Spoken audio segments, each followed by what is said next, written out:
പ്രയാഗ്രാജിൽ നടക്കുന്ന മഹാകുംഭമേളയിൽ നടൻ പ്രകാശ് രാജ് പങ്കെടുത്തു എന്ന തരത്തിൽ വ്യാജചിത്രം പ്രചരിപ്പിച്ച സംഭവത്തിൽ കേസെടുത്ത് പോലീസ്. പ്രകാശ് രാജിന്റെ പരാതിയിൽ കന്നഡ സിനിമാ നിർമ്മാതാവ് പ്രശാന്ത് സംബർഗിനെതിരെയാണ് മൈസൂരു പോലീസ് കേസെടുത്തിരിക്കുന്നത്. അരുൺ പൂപ്പറമ്പ വിവരങ്ങളുമായി ചേരുന്നുണ്ട് ബംഗളൂരുവിൽ നിന്ന്. അരുൺ, വിശദാംശങ്ങൾ എന്താണ്? അരുൺ, റിജിത്ത്, പ്രയാഗ്രാജിലെ മഹാകുംഭമേളയിൽ സ്നാനം ചെയ്തു, പ്രകാശ് രാജ് സ്നാനം ചെയ്തു എന്ന രീതിയിലാണ് സമൂഹ മാധ്യമങ്ങളിൽ പ്രശാന്ത് സംപർഗ് എന്ന കന്നഡ സിനിമാ നിർമ്മാതാവ് ഈ ചിത്രം പങ്കുവച്ചത്. ഇതോടെ പാപങ്ങളെല്ലാം തീരും എന്ന അടിക്കുറിപ്പോടു കൂടിയാണ് ഈ ചിത്രം പങ്കുവച്ചത്.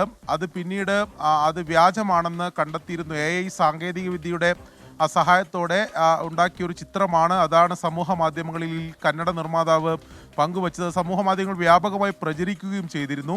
ഇതിനെതിരെ ഇന്നലെയാണ് പ്രകാശ് രാജ് മൈസൂരു പോലീസിൽ പരാതി നൽകിയത്. ഈ പരാതിയുടെ അടിസ്ഥാനത്തിലാണ് നിലവിൽ മൈസൂരു പോലീസ് കന്നഡ നിർമ്മാതാവിനെതിരെ ഇപ്പോൾ കേസെടുത്തിട്ടുള്ളത്.